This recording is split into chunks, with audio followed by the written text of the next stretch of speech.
Berfirmanlah Tuhan kepada Musa. Pada hari yang pertama dari bulan yang pertama, haruslah engkau mendirikan kemah suci, yakni kemah pertemuan itu. Kau tempatkanlah di dalamnya tabut hukum, dan kau pasanglah tabir sebagai penudung di depan tabut itu. Kau bawalah ke dalamnya meja, dan taruhlah di atasnya perkakas menurut susunannya. Kau bawalah ke dalamnya kandil, dan kau pasang lampu-lampunya di atasnya. Kau taruhlah mezbah emas untuk membakar ukupan di depan tabut hukum. Kau gantungkanlah tirai pintu kemah suci. Kau taruhlah mezbah korban bakaran di depan pintu kemah suci, yakni kemah pertemuan itu. Kau taruhlah bejana pembasuhan di antara kemah pertemuan dan mezbah itu. Lalu kau taruhlah air ke dalamnya. Haruslah kau buat pelataran keliling, dan kau gantungkanlah tirai pintu gerbang pelataran itu. Kemudian kau ambillah minyak urapan, dan kau urapilah kemah suci dengan segala yang ada di dalamnya. Demikianlah harus engkau menguduskannya dengan segala perabotannya, sehingga menjadi kudus. Juga kau urapilah mezbah korban bakaran itu dengan segala perkakasnya. Demikianlah engkau harus menguduskan mezbah itu, sehingga mezbah itu maha kudus. Juga kau urapilah bejana pembasuhan itu dengan alasnya, dan demikianlah engkau harus menguduskannya. Kemudian kau suruhlah Harun dan anak-anaknya datang ke pintu kemah pertemuan, dan kau basuhlah mereka dengan air. Kau kenakanlah pakaian yang kudus kepada Harun. Kau rapi, dan kau kuduskanlah dia, supaya ia memegang jabatan imam bagiku. Juga anak-anaknya kau suruhlah mendekat, dan kau kenakanlah kemeja kepada mereka. Urapilah mereka, seperti engkau mengurapi ayah mereka, supaya mereka memegang jabatan imam bagiku. Dan ini terjadi, supaya berdasarkan pengurapan itu, mereka memegang jabatan imam untuk selama-lamanya, turun-temurun. Dan Musa melakukan semuanya itu tepat seperti yang diperintahkan Tuhan kepadanya, demikianlah dilakukannya.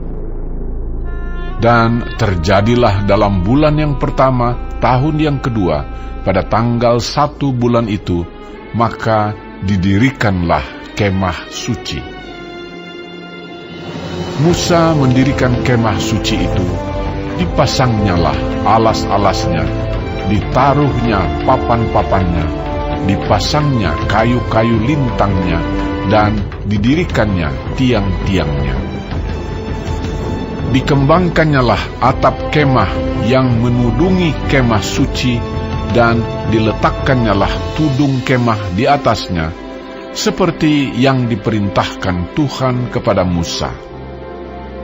Diambilnyalah loh hukum Allah, dan ditaruhnya ke dalam tabut. Dikenakannyalah kayu pengusung pada tabut itu, dan diletakkannya tutup pendamaian di atas tabut itu. Dibawanyalah tabut itu ke dalam kemah suci, digantungkannyalah tabir penudung, dan dipasangnya sebagai penudung di depan tabut hukum Allah, seperti yang diperintahkan Tuhan kepada Musa. Ditaruhnyalah meja di dalam kemah pertemuan pada sisi kemah suci sebelah utara, di depan tabir itu. Diletakkannyalah di atasnya roti sajian menurut susunannya di hadapan Tuhan seperti yang diperintahkan Tuhan kepada Musa.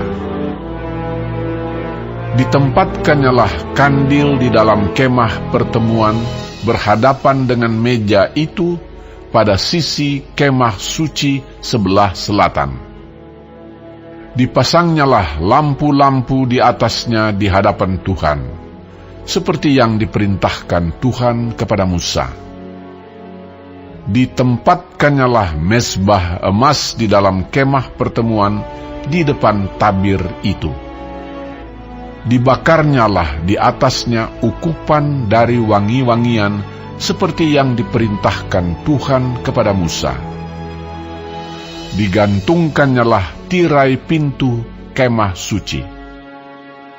Mezbah korban bakaran ditempatkannyalah di depan pintu kemah suci, yakni kemah pertemuan itu, dan dipersembahkannyalah di atasnya korban bakaran dan korban sajian, seperti yang diperintahkan Tuhan kepada Musa. Ditempatkannyalah bejana pembasuhan di antara kemah pertemuan dan mezbah itu, lalu ditaruhnyalah air ke dalamnya untuk pembasuhan. Musa dan Harun serta anak-anaknya membasuh tangan dan kaki mereka dengan air dari dalamnya. Apabila mereka masuk ke dalam kemah pertemuan dan apabila mereka datang mendekat kepada mezbah itu, maka mereka membasuh kaki dan tangan seperti yang diperintahkan Tuhan kepada Musa. Didirikannya tiang-tiang pelataran sekeliling kemah suci dan mezbah itu, dan digantungkannya tirai pintu gerbang pelataran itu. Demikianlah diselesaikan Musa pekerjaan itu. Lalu awan itu menutupi kemah pertemuan, dan kemuliaan Tuhan memenuhi kemah suci, sehingga Musa tidak dapat memasuki kemah pertemuan, sebab awan itu hinggap di atas kemah itu, dan kemuliaan Tuhan memenuhi kemah suci. Apabila awan itu naik dari atas kemah suci, berangkatlah orang Israel dari setiap tempat mereka berkemah. Tetapi jika awan itu tidak naik, maka mereka pun tidak berangkat sampai hari awan itu naik. Sebab awan Tuhan itu ada di atas kemah suci pada siang hari, dan pada malam hari ada api di dalamnya, di depan mata seluruh umat Israel pada setiap tempat mereka berkemah.